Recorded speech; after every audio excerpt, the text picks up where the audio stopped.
Hey guys, I'm Ratee and you are studying nursing with me.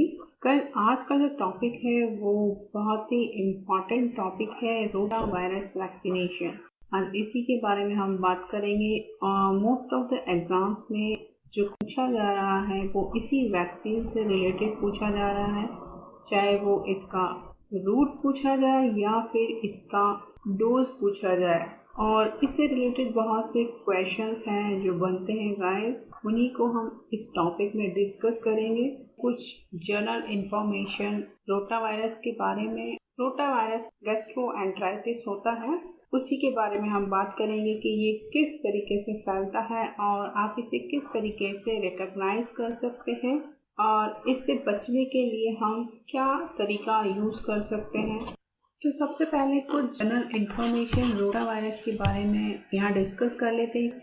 ये जो vaccine है इसका जो मैक्सिमम एज है देने के लिए वो है 1 ईयर ऑफ एज, और इसमें 3 ड्यूरेशन पे हम देंगे गाइस, एट 6 वीक्स पर, देन उसके बाद 10 वीक्स पर और 14 वीक्स पर इन डोजेस को हम दे सकते हैं।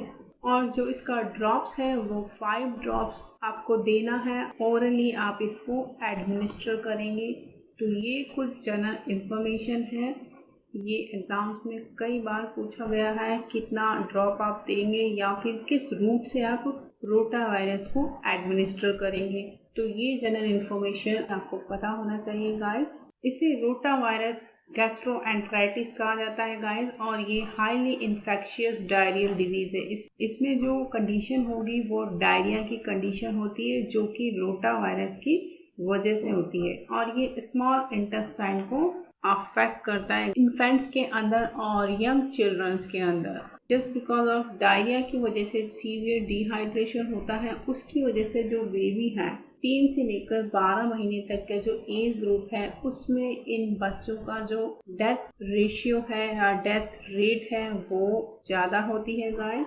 रोटा वायरस से जो डायरिया हो रहा है उसे हम किस तरीके से रिकॉग्नाइज कर सकते हैं या फिर आइडेंटिफाई कर सकते हैं। इसके क्लिनिकल सिम्टम्स होंगे गाइस, सबसे पहले माइल्ड लूज स्टूल होगा और उसके बाद सीवियरली वाटरी डायरिया होगा और वॉमिटिंग भी साथ में आपको यहाँ पर शो होगी। और जो मेजर कॉज बनता है इन दोनों की वजह से वो होगा डिहाइड्रेशन, और उसी की वजह से बेबी की डेथ हो जाती है। और सबसे इम्पॉर्टेंट बात कि ये किस तरीके से फैलता है, जो फैलने का तरीका है वो फीकल टू ऑरल रूट है गाइस, इसे याद रखिए, एग्जाम में पूछा जा सकता है। ये एक क्वेश्चन है यहाँ पर कि रोटा वायरस का जो मोड ऑफ स्प्रेड है वो क्या होगा। जो भी फूड, वाटर या फिर कोई ऑब्जेक्ट कंटामिनेटेड होगा उससे ये रोटा वायरस डायरिया फैल सकता है गाइस। रोटा वायरस को फैलने से हम प्रिवेंट कर सकते हैं by vaccination. This is the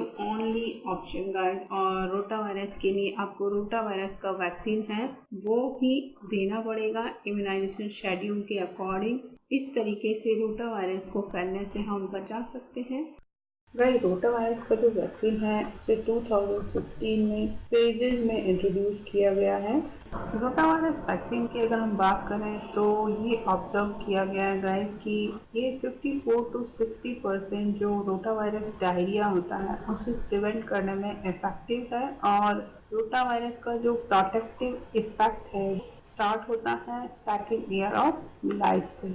next question आ रहा होता है कि क्या रोटा वायरस वैक्सीन प्रिवेंट करता है सभी तरह के डायरियाज को। तो यहाँ पर आंसर है नहीं, ये सिर्फ जो डायरिया रोटा वायरस की वजह से हो रहा है उन्हीं को प्रिवेंट करने के लिए हेल्पफुल होगा गाइस। और जो डायरिया की कॉजेज हैं वो डिफरेंट होते हैं, जरूरी नहीं कि सभी डायरिया सिर्फ रोटा वायरस से हों।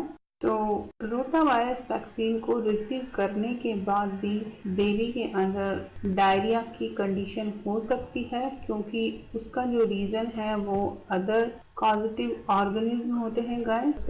रोटा वायरस को देने की जो अपर एज लिमिट है वो है 1 ईयर।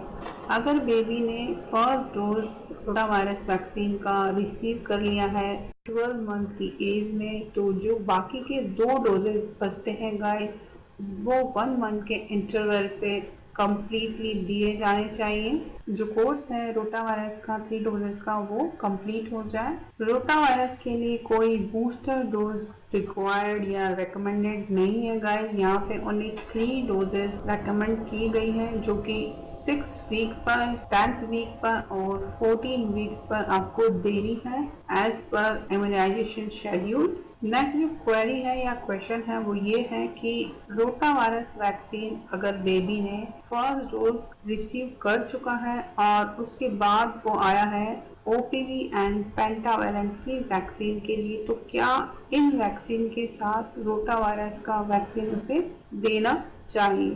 तो यहाँ पर जो आंसर है वो नो होगा गाइस। अगर बेबी फर्स्ट टाइम आ रहा है ओपीवी और पेंटावेलेंट के लिए तो उसके साथ ही आपको रोटा वायरस वैक्सीन देना है।